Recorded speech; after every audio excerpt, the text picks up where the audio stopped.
In this episode, when we build strong bonds between women, it busts the shame and the isolation because women know it's not just them and it's not just her individual problem. welcome to There's No Place Like Home, Paths to Healing. This series is about domestic abuse, listen with care. Produced on what always has been and always will be Aboriginal land. Made in partnership with Commonwealth Bank, who are supporting people within Australia experiencing financial abuse through CommBank Next Chapter, even if you don't bank with them.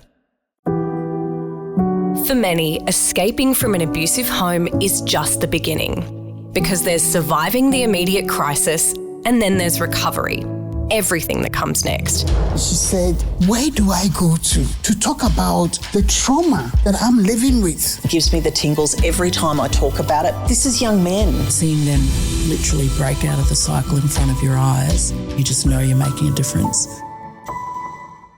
Many people abused by their partner are cut off from the world, from their loved ones, their community, and in some cases, their culture, core parts of who they are.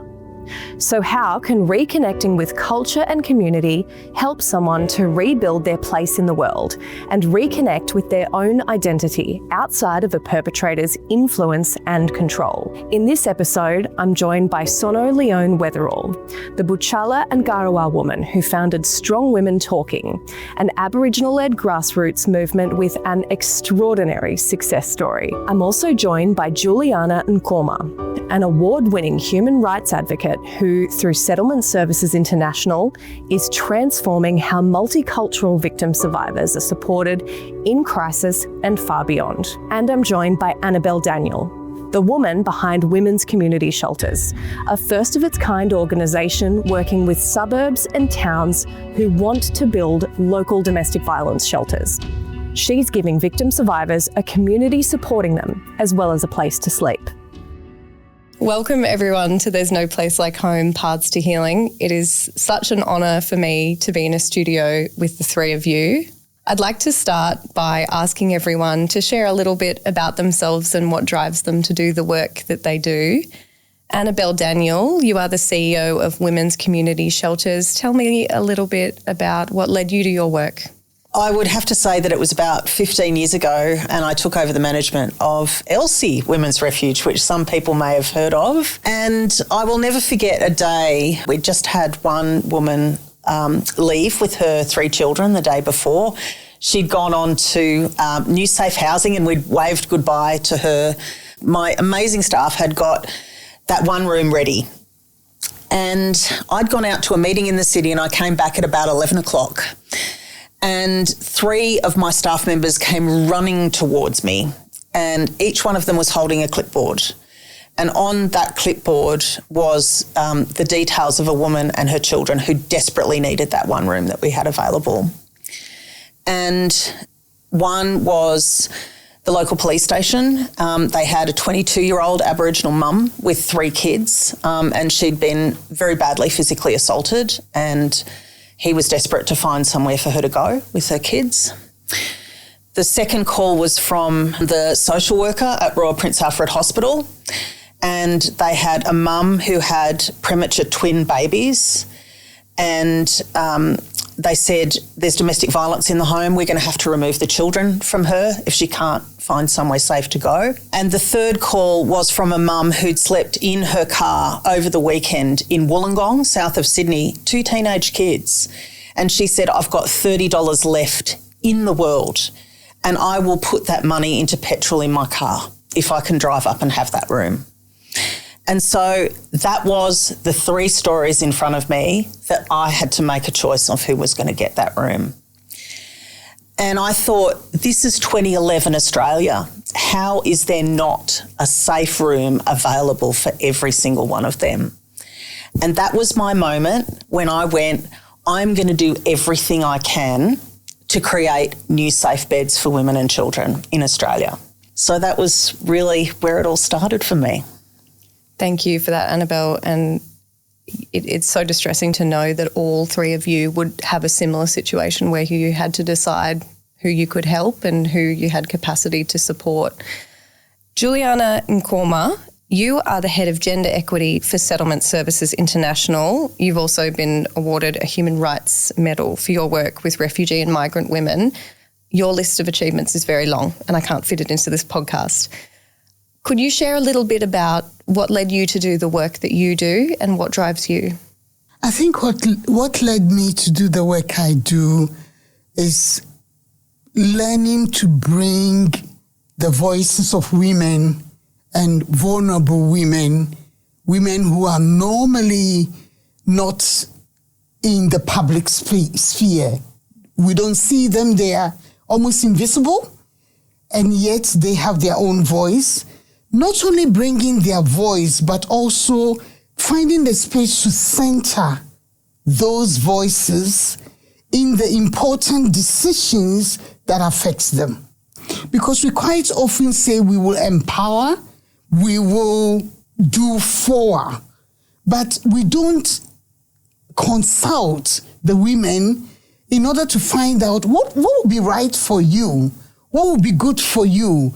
We just give or we just speak for when women actually know exactly what would be right for them. And it's no wonder that women return to difficult situations because we don't often ask them and therefore we don't give them the right solutions. With refugee and migrant women, what we do in SSI and what we've done since I've been in SSI for the last 7 years is seek to bring the issues of CALD, if you like, culturally and linguistically diverse women, migrant and refugee women's issues into the mainstream debate and mainstream discourse around domestic and family violence. Because when we started, we went from nothing. I remember we had a pen and a piece of paper, and we started logging what is existing in New South Wales, what do CALD women have, where are their voices? And we really hammered on DV New South Wales to say, we need a CALD voice in there. We need a CALD voice in there. It almost became like a mantra. Wherever we went, we were like, well, what about CALD? What about CALD? It got annoying, but we kept pushing, It's like a ferret holding on to you and going, And eventually, we got the center, and the center is doing great for calm women. Thank you. Sono Leone Weatherall, you are the founder of Strong Women Talking, which is an incredible First Nations-led group in Queensland. Could you tell me a little bit about what led you to found it? Sure. Being a First Nations woman and having a lived experience myself, so seeing it growing up, witnessing it firsthand, and then as I got older, being a victim and eventually a survivor, and now I consider myself a thriver. So being able to break out of the cycle, and I could only do that with finding out really what it was. Living in community, you see it a lot, but you don't really articulate you can't articulate what you're seeing. So for myself, it was a call to DV Connect, throwing 3 big black garbage bags into the boot of the car and saying to the kids, let's go, we're going on a holiday. And I'm finding myself in a women's refuge overnight. In that process, it's so daunting and fearful, and obviously with the trauma that you experience, and then it doesn't just disappear overnight once you've left, and that trauma sort of stays with you. So being able to heal from that, so for me it was my personal experience of seeing that I needed to actually find out and educate myself so I wasn't going back into that same cycle. So then once I did that, and I went on my healing journey, just really identifying the need in community. So seeing that there was a big gap once women leave and after they're in crisis, and then how are they able to heal from the trauma, from that violent relationship, and then build themselves up, with the right tools to be able to empower yourself to live out the dreams for your future. Thank you so much, Sono. I think that captures what we're discussing really beautifully, in the sense that this series is about healing and recovery in the long term. And as you say, You don't leave a crisis shelter and then get on with the work of rebuilding your life. You bring what was done to you along with you, and supports are needed. And victim survivors have a right to the self-determination to survive and then thrive. We've spoken about how sometimes mainstream services don't offer everything that an Aboriginal or Torres Strait Islander woman might want on her own healing journey, and the ways that Strong Women Talking supports and complements that. Could you share your thoughts on what you offer and how it complements existing supports? So I think for us, having an Aboriginal cultural framework is something that's really empowering, and we have that support that upholds our whole organisation as well as our values. That is really pivotal to have a successful relationship with First Nations women when they come in. So we have elders in residence, aunties in residence, and that's a part of the cultural framework of kinship connection. So maintaining that connection, a lot of women feel isolated or are isolated deliberately as a form of abuse. So re-establishing that kinship connection with a mother figure and a trusted mother figure, or a lot of women haven't experienced that because of whatever the situation or the family dynamic. But yeah, I think it's really important to have, when you go into an Aboriginal organisation, you're seeing women that look like you, they sound like you. One of the comments we get a lot in the last 12 months since setting up, or 18 months since getting our funding, and is, wow, when I rang your organisation, the young girl just sounded so like a niece, and it was so helpful. Or, oh, I just love the sister that picked up the phone. It just sounded like ringing home. So it's just that familiarity of and that cultural integrity and safety for women. Juliana, does that resonate with you as well?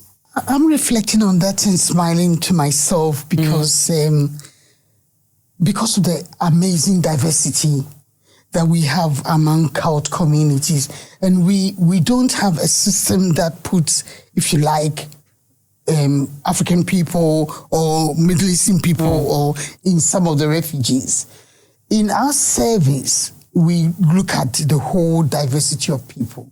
So what we use to make up for the auntie and the cousins and the sisters is language.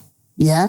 So we will try and we will make sure that the person is in touch with an interpreter, so that person then will be able to work with the service provider in language. But we go beyond language interpretation in our service to cultural interpretation. So the person who comes to work with the service provider, who is a mainstream service provider, is someone who can help the mainstream service provider understand the cultural nuances that the person is carrying with them. One of the things that really impacted on us to push for that capacity building of the mainstream service was stuff that we do in training. So we engage in multicultural training on DV. And sometimes I attend the training as a facilitator. And one day I was sitting in the training and a question was posed to the trainees. And the teacher said, oh, what would you take in your safety box if you were to escape DV? And the person is from an Indian subcontinent country. So she said, I'll take my jewelry. And the facilitator was like, why would you take your jewelry? Mm-hmm.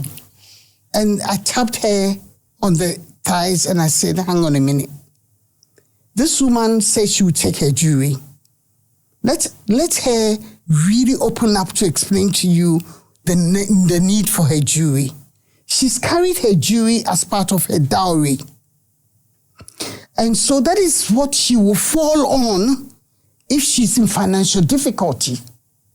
So that jewelry is very important. When she leaves the situation, she knows she's got that jewelry. She can go and sell it. She'll get the money, and that will be her financial base for going forward. So we bring those cultural nuances, cultural understanding, cultural responsiveness to the environment in which that woman is being supported to heal and to go forward. I'd like to know from you, Juliana, what role you think community has to play in someone's long-term healing and recovery, especially as it's been noted, often there is an isolation from the people in your life and your community and potentially your culture. What role does community have to play? You know, I've been reflecting on that question a lot because I know that community is sometimes not the go-to area for a person who is a victim. In fact, there are circumstances where community isolates the victim because they don't believe, or they believe that the victim is exposing the community or exposing the family. My reflection was, how are we going to make sure the community actually understands that a victim is a victim and not run to protect the perpetrator? Because the community will almost protect the perpetrator because they think that by doing what you're doing, by reporting to police, you are shining a spotlight on the community, and that's not something you do. So in order to do that, we need to support the women in the community to understand the role of DV and how it impacts everybody, including those that you are trying to protect, so that they put themselves in a space where they are able to be the go-to place for that one woman who is struggling and to support in their healing. One of the things we did in the 7 years or 6 years in which we were setting up the Adira Center was to develop a project called Supporting You. So we got women in the community. You know, the women who are magnets in the community, yeah? They know everything about everybody. Yeah. And so, but they don't have training in DV. They don't understand the red flags. They don't know the referral point. So we got them accredited training in DV so that they were told to be able to say to that young woman, oh, we've heard that story. Do you know that you're actually going through DV and that there is help for you? That older woman will say, it's okay. I'm not going to do anything for you, so don't worry about it, but I will refer you to somebody. So those supporting you women are comfortable in making the referral because they know there's nothing on their noses. And that person can come back to them and say, Auntie, thank you very much for referring me. I'm feeling better now. I'm feeling okay now. And to know that somebody is there to support them along that journey. It's breaking the shame and stigma, isn't it? Totally. Yeah, it's really, really important. Yeah.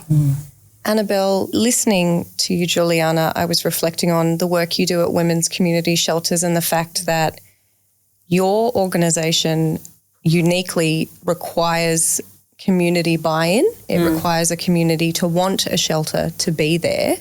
Can you tell me a little bit about that model and the impact of that on someone who is seeking shelter? For me, it gets to the heart of everything that is good, and just accesses this enormous pool of good people that are out there in community that want to do something to address this issue. Because, you know, for the last 50 years, we've kind of dealt with domestic violence in secrecy, behind closed doors. If you had a refuge in your suburb, you probably wouldn't know that it was there. If you wanted to help, you wouldn't know, like, who to find. And I think there's been an incredible amount of work done in Australia over the last 10 years by extraordinary victim survivors and advocates who have just busted so much shame in the public sphere about talking about domestic violence. And so our model really works to identify local champions in communities in New South Wales to begin with, but this is a model that could go Australia-wide because community is everywhere, right? And it walks alongside local champions who've identified a need for more crisis accommodation in their community and says, we will provide you everything that you need in terms of policies and procedures and templates and job descriptions and agendas and computer systems to actually run a shelter on a day-to-day basis. So, it's like so many people want to do good, but they're like, well, where would I even start if I wanted to do this? I've got a blank page. And then once we've established that shelter entity, we've found the place to operate, employed the staff, we join everybody together in a bigger family. The more I work with in place-based ways around this kind of work, the more of an advocate I become, because I have just had such an extraordinary opportunity over the last 12 and a half years to see the good in people and to see when you take a big, scary national issue that feels too much for anybody to handle, and you take it down to this local level and you say, this is how your club can make a difference, or this is how your business or your school or your preschool can make a difference, people go, oh, okay, I can be part of that solution. So it's just a really powerful way of working. And I firmly believe that it is that community inclusion and acceptance that is a vital part of healing. It is the safe housing, the professional support, but meaningful social and community inclusion is vital to healing and recovery. What's the flow-on effect? Because what you've all shared to me speaks to the fact that community awareness and community support for healing has a flow-on effect for the community and for prevention as well. What we very quickly found was that when you work in ways like this, you're actually taking a whole community on a journey of understanding what domestic and family violence is. A lot of people don't learn when you just talk at them and tell them stuff. They actually learn when you say, here's a job to do, go put some cabinets together, and then they might be like, oh, okay, well, who's going to be here? How long are they going to stay? What are you going to do with them while they're here? Like, you can educate people in a range of ways about domestic violence. And we find that particularly working with men in local communities is practical action is like Rotary clubs are just amazing for getting things done. Like, you give those guys a task, they're in there. And that sort of stepping up to practical action is a call that we could make Australia-wide. What is the impact and what have you seen from women who stay in your shelters of knowing that there is a community that actively wants her there? That is the thing that is so powerful in recovery. When I think about one of the programs that we have is a program called Walk the Talk, which is our local shelter high schools. In term 1, this is year 9 or year 10, we do respect for relationships, gender equality and domestic violence education session. And then we ask the kids who are involved to actually adopt their local shelter for a year and do something practical. I remember we had one boys' school that was out in the hills, Oak Hill College. And after having that session, the boys said, right, we're going to fundraise. They went and fundraised. They went out and bought welcome packs, then put tea and chocolates and all things together. And they put a little note in those welcome packs for the women and children coming into the shelter saying, this is from the boys at Oak Hill College. We want you to feel safe here and we've got you back. Oh, that's incredible. And that's still, it still makes me emotional. It gives me the tingles every time I talk about it because, this is young men. This is the change that we actually want to see. And when the women and children know that community says, we want you to feel safe and feel cared about, those are the examples. And it's also in the love and care that comes from the butcher from the local shops who sends a meat tray down once a week so they can have a barbecue. It comes from the bakery at the shopping centre that says, have our unsold goods at the end of the day so you can have something nice. All of those things are just such a vital part of community healing. Practical action makes me think of the work you do, Sono. You shared that women who've participated in Strong Women Talking programs often return. Can you tell me a little bit about the cycle you've noticed there? So we've had, we've had really successful stories of women coming back, and we have now had 2 cohorts last year, graduate as trained healing journey facilitators, and some of those women are now actually delivering and delivered quite a few healing journeys in community. And joining you and joining that work has also had benefits for them economically in rebuilding their lives. Is that right? What have you seen there? Yeah, we definitely have. So when we think about intergenerational trauma, you can look at intergenerational poverty. So we see that impacting our communities. For my grandmother, she was under the Aborigines Protection Act that gave the government of the day the right to, she actually never got a wage all her life, and it was put in a trust fund and held by the government.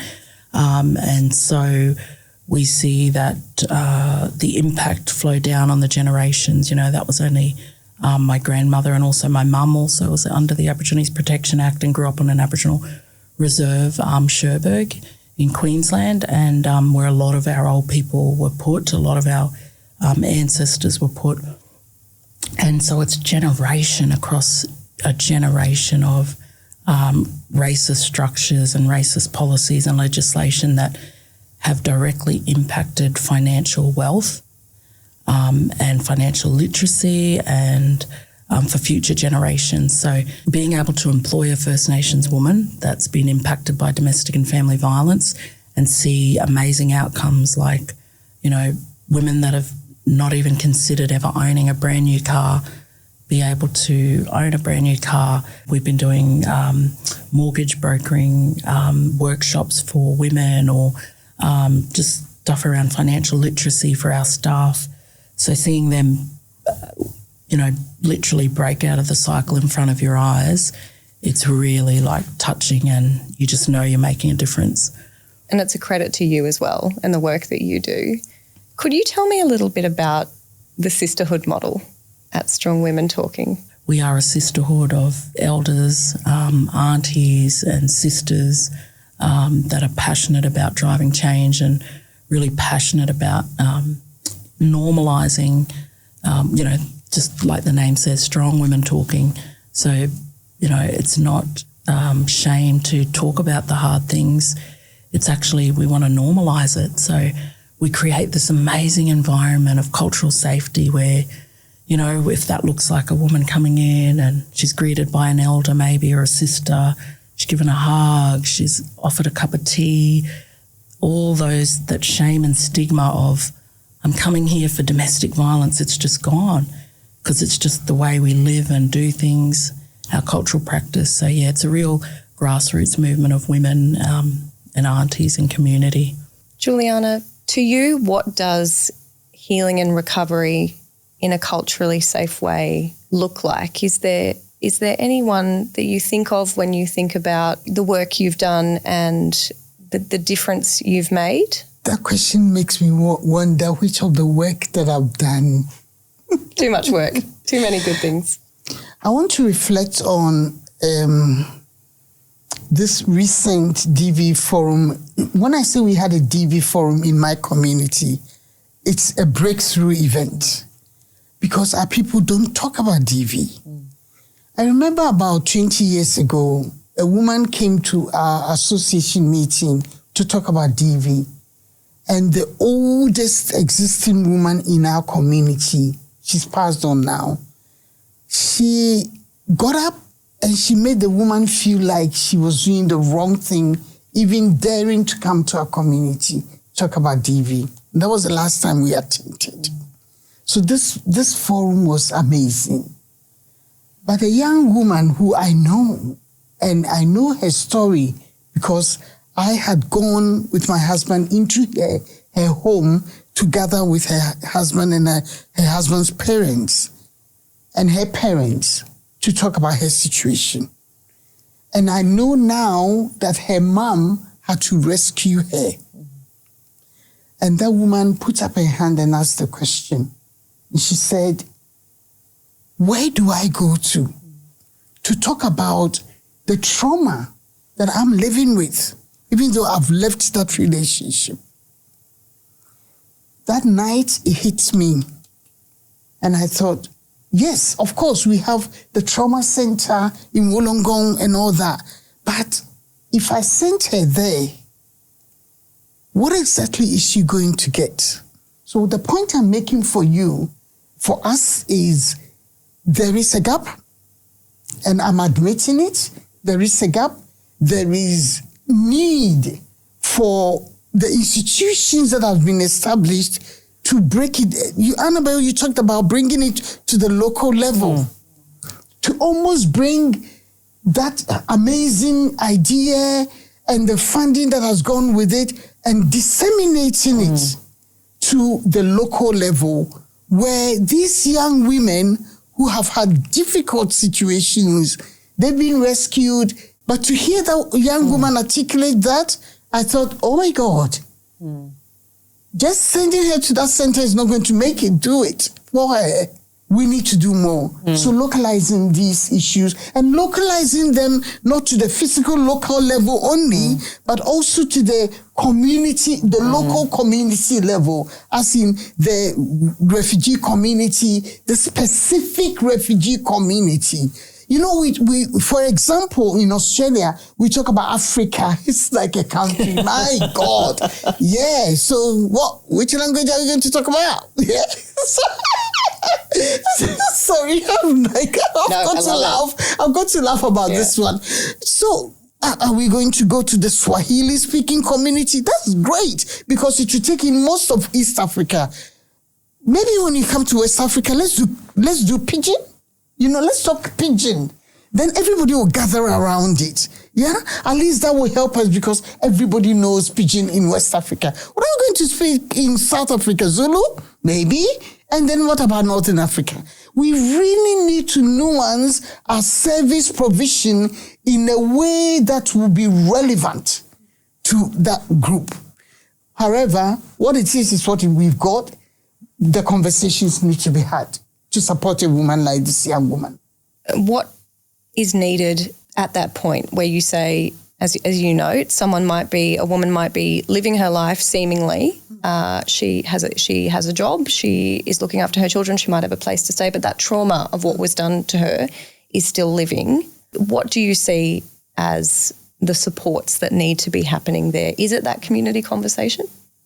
That community conversation was a good icebreaker for her and a good leeway for her to go, this affirms my situation. I haven't done anything. She's probably living with the idea that what she did was wrong, yeah? And if affirm said that leaving was not wrong, that's number one. And then to help the community. So as we have the conversations, it helps the community also to gain strength and to gain knowledge and understanding to support that woman and not isolate her, and then to help the community to gain wisdom and also understanding of where the safe places are and where the support projects are. You advocate for moving from a cultural lens to a human rights lens. What does that look like? You know, quite often we use culture as an excuse to cover up wrongdoing, or it's part of our culture. And quite often people also look at cultural groups and think that certain cultural groups are violent. No culture is violent, but certain cultural practices are upheld under the banner of cultural rights. That can be very dangerous and it's quite often gendered. So women become victims of cultural practices that are inimical to their health and their well-being in the name of our culture. And nobody should touch it. Nobody should touch it because you don't understand. This is our culture. That's the cultural relativism debate. What human rights is saying is, so long as it inhibits freedom and it also brings trauma and torture to the individual in any way, that is not acceptable.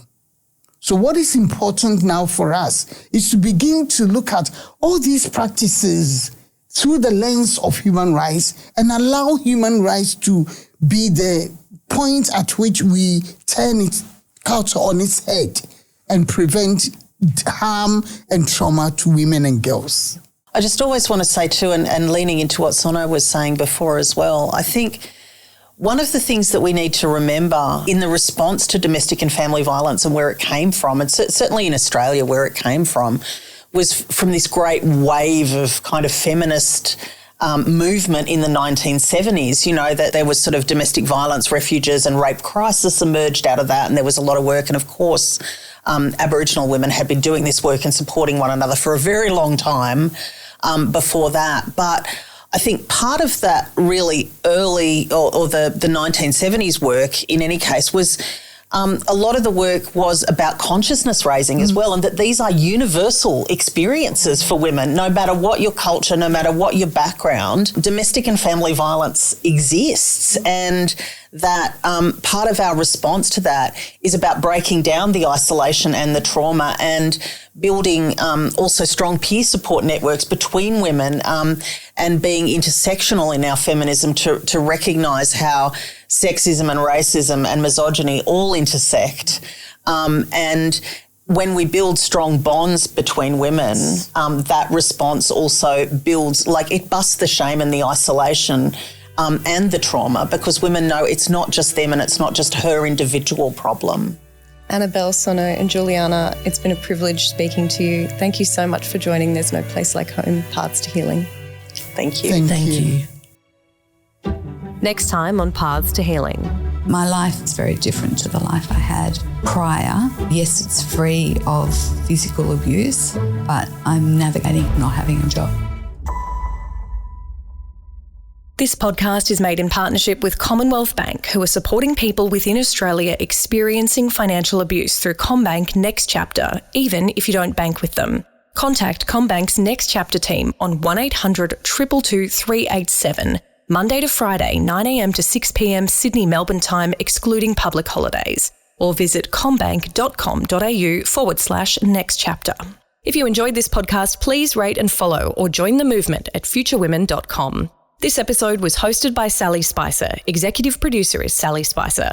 Our producers are Odessa Blaine and Marcella Rossiano Barrow, who's also our video producer. Geraldine Bilston is our sensitivity consultant, and our supervising producer is Jamila Rizvi. Audio editing by Dave Collins, artwork by Patty Andrews, videography by Charlie Rogers.